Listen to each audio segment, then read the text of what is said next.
Hello भाई, welcome back to my channel. तो भाई आज मैं बात करने वाला हूँ ना, अगर आपकी मारुति सुजुकी फ्रॉन्क्स में कुछ पार्ट ख़राब हो जाते हैं ना, तो आपका भाई इतना मोटा खर्चा हो जाएगा ना उसके अंदर कि आप पूछो मत। मतलब कुछ कुछ पार्ट्स में तो लाखों तक भी खर्चा जा सकता है कि 1 लाख तक का। मैं कहा 10 लाख की गाड़ी है, बट उस एक पार्ट में 1 लाख रुपये आपका आराम से जा सकता है। आज मैं कुछ ऐसे ही पार्ट्स की बात करने वाला हूँ, इसीलिए मैं बोलता हूँ कि गाड़ी को मेंटेन रखो। तो भाई वो पार्ट्स ही कुछ ऐसे हैं जिनमें इतना मोटा खर्चा आ जाता है। तो भाई चलो उन पार्ट्स की भी बात कर लेते हैं अब। तो भाई जो सबसे पहला पार्ट है ना, वो है बॉडी ट्रांसमिशन वेल्व। ठीक है भाई, अब ये पार्ट ट्रांसमिशन से रिलेटेड है और इससे अपन का मान सकते हैं अपन ट्रांसमिशन स्मूथ रहता है, और मतलब ट्रांसमिशन जो पावर जनरेट करता है उसमें भी काफ़ी हेल्प मिलती है इस वाले पार्ट से। लेकिन अगर ये पार्ट ख़राब हो गया ना भाई, तो आपको फटका पड़ेगा 85,000 रुपीज़ का, मतलब 85,000 रुपये का ये एक पार्ट है। ठीक है भाई, हालांकि ये कोई छोटा मोटा पार्ट नहीं है, फिर भी भाई 85,000 रुपये अगर आपका ये पार्ट ख़राब होता है तो आपको पे करने पड़ेंगे। ऊपर से जो लेबर चार्जेस वगैरह होते हैं वो अलग से रहते हैं। तो भाई आप देख लो, इसमें मोटा मोटा 90,000 रुपये का अपन को खर्चा आ ही जाना है इसी, अगर ये वाला पार्ट अपना ख़राब होता है तो भाई इसलिए गाड़ी को मेंटेन करके चलाओ। और भाई आपको इस पार्ट से ज़्यादा इन्फॉर्मेशन के लिए आप गूगल कर सकते हैं, बाकी मैंने जितना देखा उस हिसाब से आपको बता दिया कि हाँ ऑलमोस्ट 85,000, मतलब ऑलमोस्ट क्या, ये 85,000 रुपीज़ का मेरे को MGP की साइट पे, जो मारुति जेन्युइन पार्ट्स की जो साइट है उस पर दिखा रखा है। तो मैं वहाँ से इसको आपको बता रहा हूँ कि हाँ इतना इतना इसकी कॉस्टिंग रहती है। ठीक है भाई, तो भाई आई होप अगर ये बात जानने के बाद आप तो अपनी गाड़ी को अच्छे से मेंटेन करने वाले हैं, स्पेशली ट्रांसमिशन को।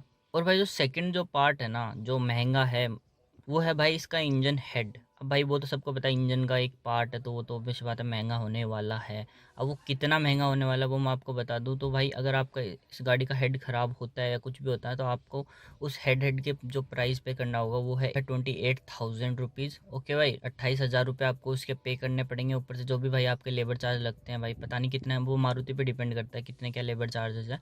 अगर मान लो, मेरे ख्याल से 3-4 हज़ार 5 हज़ार रुपये लेबर चार्ज होनी चाहिए उस पर, तो आपको वो भी आराम से मेरे ख्याल से 32-33 हज़ार या 34 हज़ार रुपये का वो एक चीज़ पड़ जाएगी। ठीक है भाई, तो ये हो गया अपना सेकंड पार्ट, जो अगर आपकी फ्रॉन्क्स में ख़राब होता है तो आपका कितना मोटा खर्चा देने वाला है।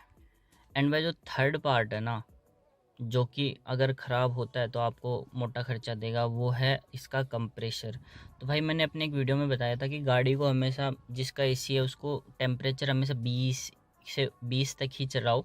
लो पे ज़्यादातर मत चलाओ। अगर आपकी गाड़ी धूप में खड़ी है या फिर ज़्यादा गर्म हो रखी है अंदर से, तब आप लो पे चलाओ कुछ देर के लिए। लेकिन आप कंटिन्यूसली रोज़ ही लो पे ही रखते हो, लो से कभी अगर जाते नहीं हो ना, तो मैंने बताया था कि उससे कंप्रेशर पे प्रेशर पड़ता है, मतलब कंप्रेसर अपने फुल पोटेंशियल पे काम करता है, जिस वजह से उसकी लाइफ कम होती है और कंप्रेसर ख़राब होने के भी चांसेस रहते हैं। मतलब ये मैंने आपको बताया था। तो भाई ये सब मैंने कुछ आपको बताया था उस वीडियो में। तो भाई मैं बताने वाला हूँ, अगर आपका कंप्रेसर फूकता है, ठीक है भाई, तो आपको कितना खर्चा होने वाला है। तो भाई अगर आपकी गाड़ी अपनी फ्रॉन्क्स का कंप्रेसर आपका फूकता है ना, तो आपका जो कंप्रेसर है वो आपको पड़ेगा 14,500 के समथिंग कुछ आपको कंप्रेसर पड़ने वाला है। ठीक है भाई, और लेकिन उसके ऊपर आपको मान लो 4-5 हज़ार रुपये आपके आराम से लेबर चार्ज लग जाएंगे अगर आप कंपनी से ठीक करवाते हो। तो आप मान के चलो ऑलमोस्ट 20,000, 18-20 हज़ार रुपये का आपका खर्चा अगर आपकी गाड़ी का कंप्रेसर फूकता है, तो उसमें आपको आराम से आ जाएगा। ठीक है भाई, और आई डोंट थिंक आपकी गाड़ी नई है, तो भाई अगर आपका कंप्रेसर फूकता है तो आप बाहर से काम करवाओगे, मेरे ख्याल से आप कंपनी से काम करवाओगे। और कंप्रेसर मेरे ख्याल से वारंटी में कवर नहीं होता है, अगर फूकता है, होता है कि नहीं होता वो मुझे पता नहीं है। तो भाई आपको, आई होप आपको समझ में आ गया होगा अगर आपका कंप्रेसर फूकता है तो कितना खर्चा आपका होने वाला है। और भाई जो फोर्थ पार्ट है ना, और आखिरी पार्ट है बेसिकली, वो है, अगर आप, वो है बेसिकली, वो ख़राब नहीं होता, वो टूट जाता है। वो क्या है, वो है भाई इस गाड़ी के अलॉय व्हील्स। अब अलॉय व्हील्स का क्या सीन है, अब भाई देखो, अगर मान लो इस गाड़ी में आते हैं, ये डेल्टा प्लस वेरिएंट है जैसे, तो इसमें आता है ब्लैक कलर के अलॉय व्हील्स। अगर आपके टॉप मॉडल में आते हैं डायमंड कट अलॉय व्हील्स। ठीक है भाई, तो अगर आपकी इस वेरिएंट की अलॉय व्हील्स अगर मान लो चल रही है गाड़ी, कहीं खड्डे में जल्दी से इम्पैक्ट हुआ जिससे टूट गया, मान लो एक अलॉय टूट गया, तो आपको वो एक अलॉय की कॉस्टिंग पड़ेगी 8,800 कुछ रुपए के समथिंग। ठीक है भाई, और अगर आपका टॉप एंड वेरिएंट है जिसमें डायमंड कट अलॉय व्हील आते हैं, अगर उसमें अलॉय टूटता है तो उसमें आपको 8,900 रुपये कुछ आपकी कॉस्टिंग आएगी। मोटा मोटा मान के चलो 9,000 रुपये उसमें कॉस्टिंग आएगी, मतलब 200-300 रुपये का ही फ़र्क है दोनों के अलॉय व्हील्स में। और अगर मान लो आपके चारों, किसी ना कारण से चारों अगर अलॉय व्हील्स आपके टूट जाते हैं ना, तो भाई उसमें मोटा मोटा आप बांध सकते हो 35,000 रुपये का आपका खर्चा आ जाएगा। ठीक है भाई, जिसमें अलाइनमेंट बैलेंसिंग वो सब भी जोड़ के आपको 35-36 हज़ार रुपये के समथिंग खर्चा आ जाएगा। तो भाई आई होप आपको वीडियो पसंद आया होगा। अगर तो आपको वीडियो पसंद आए तो प्लीज़ लाइक कीजिए और चैनल को सब्सक्राइब करना ना भूलिए। और आपको किसी चीज़ पे वीडियो चाहिए तो आप मुझे कमेंट में बता सकते हैं। Thanks for watching.